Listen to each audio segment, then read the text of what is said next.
appointment sa DFA ng passport. So ito, punta muna tayo sa Google Chrome. I-type natin ang ito, passport.gov.ph/appointment. Okay. Ayan. Click natin to, yung box. By proceeding with this application. Ayan.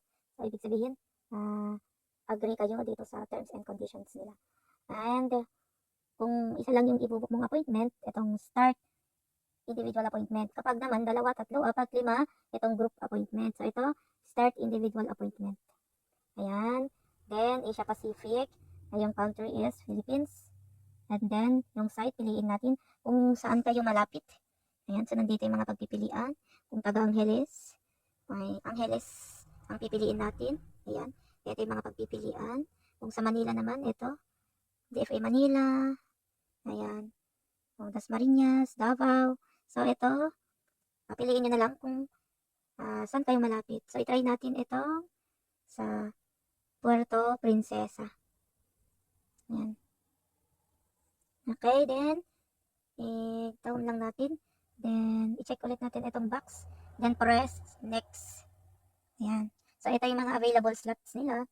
Ayan. So, itong green, available. Pag may nakita kayong red, ibig sabihin ay fully booked. Okay. So, ang pinaka-early na slot is 15. So, i-press natin yung 15. Then, hanap tayo ng gusto nating oras kung kailan tayo pupunta sa DFA. So, ito, piliin natin itong 9 to 10. So, kapag pinili mo yung 9 to 10, dapat 30 minutes before 9 ay nasa DFA ka na. Okay, then, click natin yung I am not a robot. Okay, then, hanapin natin yung tinatanong. So, ito, motorcycle, ang tinatanong dito. So, i-press lang natin yung my motor. Okay, then verify. Ayan, then, press next. Okay, so dito na tayo sa information. So, itong warning. Okay, ensure all details in the name. So, first name, middle name, and last name. Date of birth. Dapat correct lahat. Kasi, hindi to na-edit. Ayan. So, dapat yung information mo talaga ay double check. So, check yung agree. So, malinaw sa atin. So, ito, phone number, no need na. So, ang mga kailangan natin dito na fill upan, ito yung may asterisk na red. Ito, sa mobile number. So, kailangan nating ilagay yung mobile number natin. Okay, so, gawa lang tayo ng number. Gagawa lang tayo na, hindi ito yung totoong number. Ayan, so, 9, 1, 2, 3, 4, 5, 6, 7, 8. Okay, 2, 4, 6, 8, 10, 11. Then, itong email address, gawa lang tayo ng sample din. Example is Juan de la Cruz. Pero yung totoong email address or yung active na email address yung ilagay nyo dito. Kasi kailangan ma-receive nyo doon yung reference number para kayo magbabayad. At after kayong magbayad, isasend sa email address nyo yung confirmed appointment o yung PDF na kailangan yung i-print. Dadalhin nyo sa DFA. Okay, so ulitin lang natin, confirm email. So, Juan de la Cruz at gmail.com. Okay.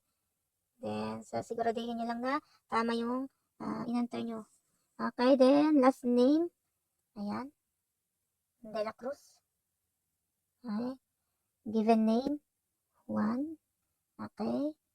Then, kung may middle name kayo, ilagay nyo. Pag wala, wag nyo nang lagyan. Wag nyo lalagyan ng NA. Kasi, lalabas doon sa appointment nyo sa form na NA. At pati sa passport nyo, malalagyan siya ng NA.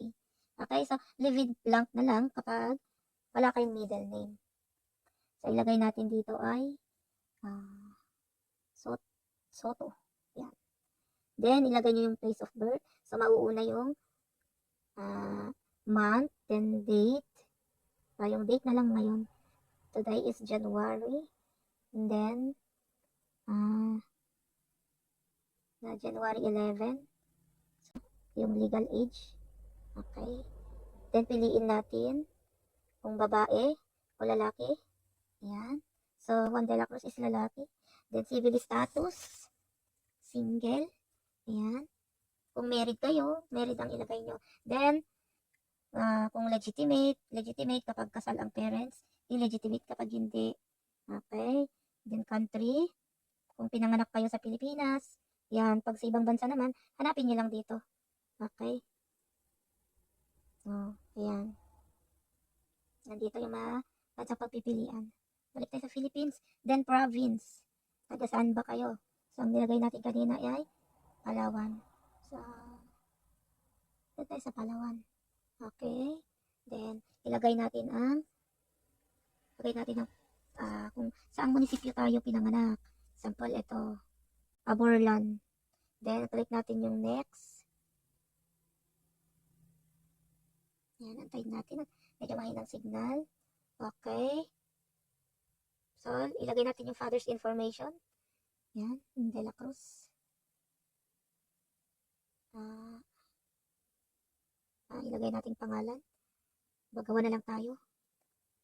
Dado. At yung middle name, Valdez. Okay. Pag wala, blank lang.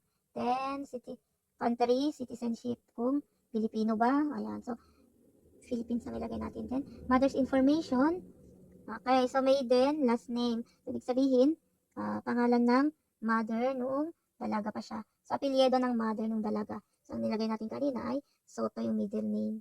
Ayan. So, ang pangalan niya, ilagay na lang natin na Hilda. Ayan. Then, kapag may middle name siya, Santos. Okay. Then, citizenship. Then, press yung next. Okay. Ayan. So, application type.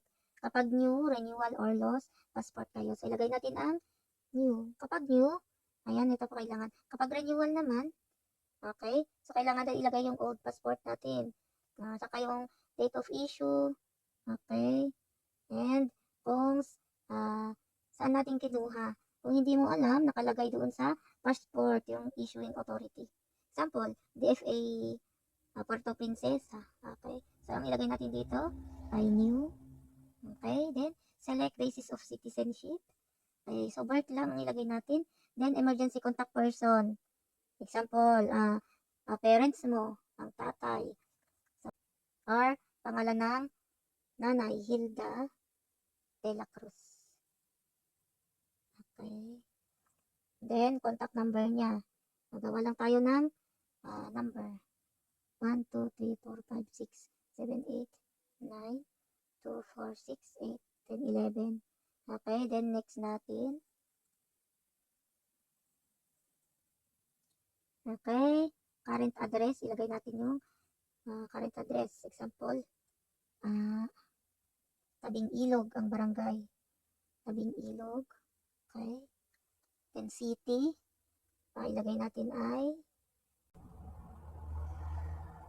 ayan. City or municipality ito.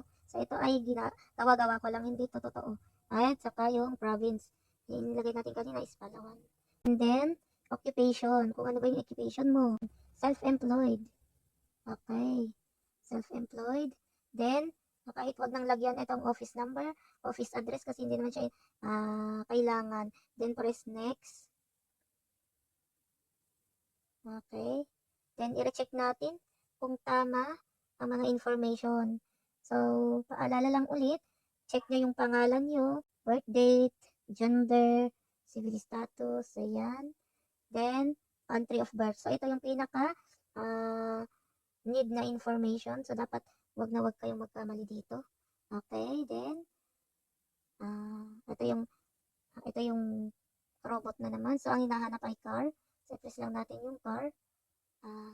Ayan. Okay, then click natin itong box. I'm aware. So, ito ay dapat honest tayo dito. So, huwag tayong gagamit ng fake na identity. Okay, kasi pagka nalaman nila, kasi i-check nila, so, meron tayong penalty. Okay, baka hindi na tayo makakakuha ng passport. Okay, then, click confirm. Ayan. So, ito naman ay, please choose a processing type. So, meron dito pagpipilian na regular. Ibig sabihin yung regular,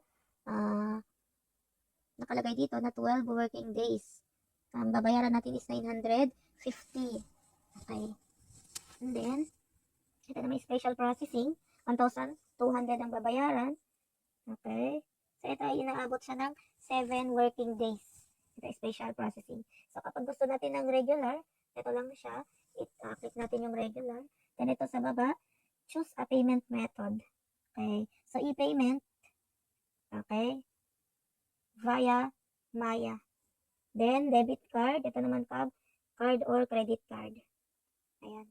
Tapos, itong isa, kung wala tayong debit card, wala tayong Maya, ito, pipiliin natin yung over-the-counter payment to be made by authorized payment centers via bayad center accredited merchant. So, ito, pwede sa GCash, pwede sa mga bayad center. So, ito lang ang i-click natin. Ito ang over-the-counter. Ito naman, pag click natin ito, diretso na sa Maya natin. Itong e-payment. Ito din, debit credit card, diretso na doon. Kailangan nating i-enter dito yung card number, mga details na kailangan dito. Okay? Then, kung gusto natin ng pick up, i-pick up natin. So, ito talaga ay pick up lang ang nakalagay. Pero, pag nasa DFA ka na, pwede nating ipa-LBC sa bahay natin. So, meron tayong babayaran dito na 150. So, ito pala sa processing, kapag sa regular processing, sabi dito is 950. Pagbabayaran natin, may additional na 50 pesos na convenience fee. So, bali babayaran natin is 1,000. Okay? Then, next, proceed tayo. Okay, dito sa Pay Now, huwag niyong i-cancel yan. Kasi pag kinancel nyo yan, makakancel yung application natin. Then, babalik ulit tayo mag-fill up.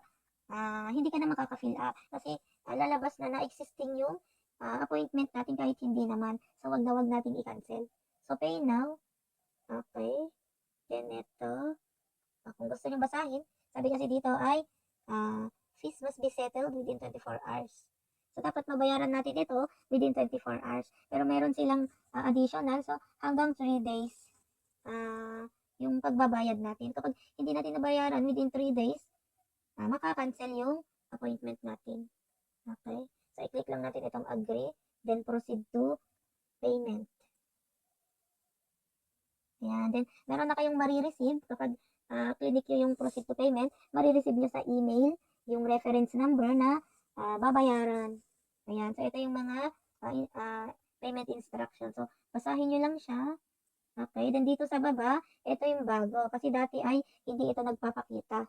So, kapag hindi natin na-receive sa email natin, nandito naman yung payment reference number. So, ito yun, yung nagsisimula sa DF. Okay. Ayan, DF. Ito yung reference number natin na gagamitin natin sa pagbabayad.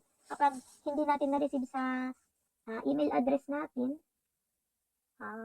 whether may problema sa website ni DFA or mali yung in-enter natin na email address.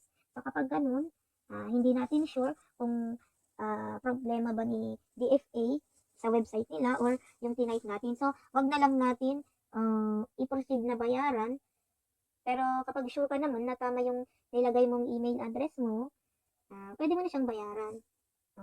Pag hindi ka lang sure, wag mo na munang bayaran. Antayin mo na may isend na reference number sa email address. So, ito, sabi nga dito is payment expiry is January 14. So, ang date ngayon is January 11. So, di ba, may 3 days ka na palugit para bayaran.